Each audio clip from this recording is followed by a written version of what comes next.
بسم اللہ الرحمن الرحیم۔ یہ ہمارے فرض علوم کورس کی آپ سمجھ لیں کہ تعارفی کلاس ہے، یعنی ڈیمو کلاس ہے۔ اور سب سے پہلا سبق جو اس میں پڑھایا جاتا ہے وہ شرعی حیثیتوں کا بیان ہے۔ شرعی حیثیتوں کا مطلب یہ ہوتا ہے کہ ہم جو بھی عمل کرتے ہیں یا جو بھی ہم سوچ اور فکر رکھتے ہیں، جو ہمارے ذہن میں خیالات ہوتے ہیں، تو شریعت ان کو کوئی نہ کوئی نام ضرور دیتی ہے، اور وہ نام ان 11 میں سے ایک نام ہوتا ہے۔ یعنی یا تو وہ فرض ہوگا، واجب ہوگا، سنت موقدہ، حرام، مکروہ تحریمی، اطاعت، یا سنت غیر موقدہ، مستحب، مباح، مکروہ تنزیہ اور خلاف اولا۔ تو شریعت مطہرہ ان 11 میں سے ایک نام دیتی ہے، اور پھر ہمیں پتہ چل جاتا ہے کہ اس کی شرعی حیثیت کیا ہے، اور دوسرے درجے میں یہ بھی معلوم ہو جاتا ہے کہ ہمیں اس پر عمل کرنا لازم اور ضروری ہے یا نہیں ہے۔ تو اب دیکھیں، یہ 11 نام ہیں، جس میں سے 6 نام فرض، واجب، سنت موقدہ، سنت غیر موقدہ، مستحب اور مباح۔ یہ 6 جو کام ہیں یہ کرنے والے کام ہیں، اور اس میں سے یہ ابتدائی 3 جو ہیں، فرض، واجب اور سنت موقدہ، یہ وہ کام ہیں کہ جن کو کرنا لازم اور ضروری ہے، اور ان کو کرنے والا پھر انسان باعمل کہلاتا ہے۔ اور یہ 3 کام، حرام، مکروہ تحریمی اور اطاعت، جو ہے اس سے بچنا ضروری ہے، اور اس کا ارتکاب کرنا یعنی اس کو اختیار کر لینا یہ گناہ ہوتا ہے۔ تو یہ 3 کام ایسے ہیں جس سے بچنا ضروری ہے، اور ان سے بچنے والا بھی باعمل کہلاتا ہے۔ تو یہ اس کا مطلب یہ ہوا کہ 3 کام کرنے والے اور 3 کام بچنے والے، ان 6 کاموں کو جو کر لیتا ہے وہ شخص باعمل کہلاتا ہے۔ پھر اس کے بعد باری آتی ہے سنت غیر موقدہ، مستحب اور مباح کی۔ ان تینوں میں اختیار ہوتا ہے کریں یا نہ کریں۔ مباح جو ہے اس کا مطلب ہوتا ہے نہ گناہ نہ ثواب، اور سنت غیر موقدہ بہرحال سنت ہے، اس پر عمل کرنا باعث ثواب ہے۔ مستحب جو ہے وہ اس کا درجہ سنت غیر موقدہ سے کم ہے، لیکن یہ بھی شریعت کو پسند ہوتا ہے، اگر کریں گے تو اس پر بھی اجر ملے گا، اور اس کو اگر چھوڑ دیں گے تو یہ خلاف اولا کہلاتا ہے۔ یعنی اولا کے، بہترین کے خلاف آپ نے کر لیا، لیکن شریعت اس پر کوئی گرفت نہیں کرتی۔ اسی طرح سنت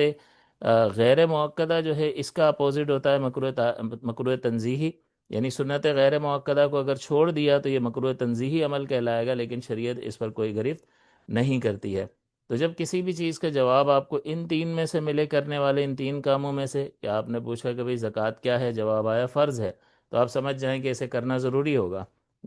آپ نے پوچھا یہ صدقہ فطر کیا ہے، جواب آیا واجب ہے، تو جب واجب کا جواب آ گیا آپ سمجھ جائیں کہ اسے کرنا ضروری ہے، چھوڑ نہیں سکتے۔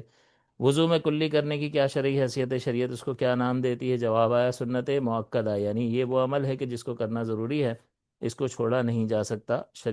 ورنہ آخرت میں گرفت ہوگی۔ کسی عمل کے بارے میں پوچھا، جی جوا کیا ہے، شراب پینا کیا ہے، سود کیا ہے، جواب آیا حرام، تو اس کا مطلب یہ ہوا کہ اسے چھوڑنا ہی ہوگا، اس کو اختیار کرنا حرام گناہ کبیرہ ہے۔ مکروہ تحریمی،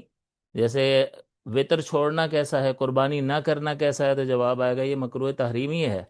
لہٰذا جب مکروہ تحریمی جواب آئے تو اس کا مطلب یہ ہوگا کہ اس کو چھوڑنا ضروری ہوگا، یعنی اس کا ارتکاب نہیں کیا جا سکتا۔ اطاعت، جیسے آپ کو بتایا کہ وضو میں کلی کرنا چھوڑ دینا، فجر کی جو سنتیں ہیں، اسی طرح ظہر کی پہلی سنتیں ہیں، مغرب کی بعد کی سنتیں ہیں،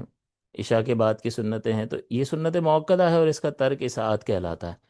تو اطاعت کا ارتکاب بھی ممنوع ہوتا ہے۔ تو یہ فرض اس کی ضد ہے حرام، واجب کی ضد مکروہ تحریمی ہے، سنت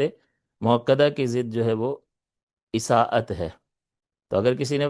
فجر کی نماز پڑھ لی، ہم کہیں گے آپ نے فرض پورا کر لیا، اگر چھوڑ دی تو کہیں گے حرام کام کیا ہے۔ کسی نے صدقہ فطر ادا کر دیا، ہم کہیں گے واجب پورا ہو گیا، نہیں دیا تو ہم کہیں گے مکروہ تحریمی عمل کیا ہے۔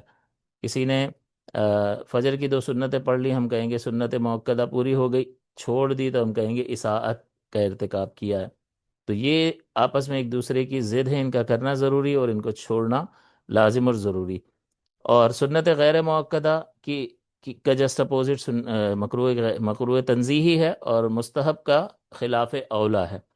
یعنی آپ نے اولا، بہتر کے خلاف کیا، لیکن یہ شریعت کو پسند تو ہے اس کا کرنا، لیکن اس کے خلاف جانا بھی، اس پر عمل نہ بھی کریں تب بھی شریعت کوئی گرفت نہیں کرتی ہے۔ اس مطلب مثلا ایصال ثواب عمل ہے، لیکن اس پر شریعت کوئی گرفت نہیں کرتی ہے۔ سنت غیر موقدہ، عصر سے پہلے اور عشاء سے پہلے کی جو 4 سنتیں ہیں غیر موقدہ ہیں، پڑھیں گے اجر ملے گا، چھوڑ دیں گے تو مکروہ تنزیہی ہے، اور شریعت اس پر کوئی گرفت نہیں فرماتی ہے۔ تو یہ 11 نام، ہم جو بھی کام کرتے ہیں شریعت ان 11 ناموں میں سے ایک نام اسے دیتی ہے، اور پھر ہم یہ نتیجہ نکال لیتے ہیں اگر وہ فرض، واجب اور سنت موقدہ میں سے ہے تو ہمیں کرنا ہی پڑے گا، سنت غیر موقدہ مستحب یا مباح میں سے ہے تو اس کا مطلب یہ ہے کہ ہمیں اس میں اختیار ہے، کریں گے تو اچھا ہے، یعنی ان دو کو کریں گے تو بہتر ہے، ثواب ملے گا، نہیں کریں گے تو شریعت گریف نہیں کرتی۔ اس کا کرنا نہ کرنا برابر ہوتا ہے مباح کا، یعنی شریعت اس کے بارے میں کوئی حکم نہیں دیتی ہے کرنے نہ کرنے کے اعتبار سے، لہٰذا یہ اس کے بارے میں کہتے ہیں نہ گناہ نہ ثواب۔ جیسے ہمارا مختلف قسم کے لباس پہننا، مختلف قسم کے کھانے کھانا، تو یہ سارا مباح عمل کہلاتا ہے۔ تو یہ ساری تفصیل ہے کہ جب ہمیں یہ نام پتہ چل جاتے ہیں تو ان ناموں کے معلوم ہونے کے بعد ہمیں معلوم ہو جاتا ہے کہ اگر یہ ان 3 میں سے ہے کرنے والے کاموں میں سے، ہم سمجھ جائیں گے کرنا ہی پڑے گا، اس میں کوئی رعایت نہیں ہے۔ یہ بچنے والے ان 3 کاموں میں سے اگر کوئی چیز ہے تو اس کا مطلب ہم سمجھ جائیں گے کہ ان سے رکنا ہی ہوگا، اس کا ارتکاب کرنا، اس کو اختیار کرنا یہ گناہ ہے۔ ان دو میں سے جواب آئے گا تو اس کا مطلب ہمیں اختیار ہے، ان دو میں سے جواب آئے گا تو اس کا مطلب ہمیں اختیار ہے۔ یہ کرنے والے کام ہے اور یہ بچنے والے کام ہے، لیکن پہلے 3 کو جس نے کر لیا اور پہلے 3 سے جو بچ گیا وہ شخص با عمل کہلاتا ہے۔ باقی ان کو اختیار کرنا جو ہے، یعنی ان دو کو اختیار کر لینا، یہ باعث اجر ہے اور مزید برکت کا باعث ہے، لیکن اگر کوئی شخص سنت غیر موقدہ کو چھوڑتا ہے، مستحب کو چھوڑتا ہے تو معاذ اللہ اس کو بے عمل قرار نہیں دیا جا سکتا۔ تو جب ہم یہ سمجھ جاتے ہیں تو ہماری انڈرسٹینڈنگ اس اعتبار سے بھی بہتر ہو جاتی ہے کہ کون شخص با عمل ہے اور کون بے عمل ہے۔ اگر ان 6 میں سے کسی کا ہمیں کوتاہی کر رہا ہے تو وہ بے عمل ہے، اور ان 6 کو پورا کر رہا ہے لیکن یہاں پر اپنے اختیار کو جو شریعت نے اسے دیا ہے اس کو استعمال کر رہا ہے، تو اس کا بے عملی سے کوئی تعلق نہیں۔ ہاں یہ ضرور ہے کہ ان 6 کو کرنے کے بعد، یعنی ان 6 کے مطابق اپنے آپ کو ڈھالنے کے بعد سنت غیر موقدہ اور مستحب پر بھی عمل کرے گا تو یہ اجر میں زیادتی کا باعث ہوگا۔ بس یہ ایک تھوڑا سا ایک تعارفی پروگرام تھا جو آپ کے سامنے میں نے بیان کر دیا، تاکہ جو ہمارے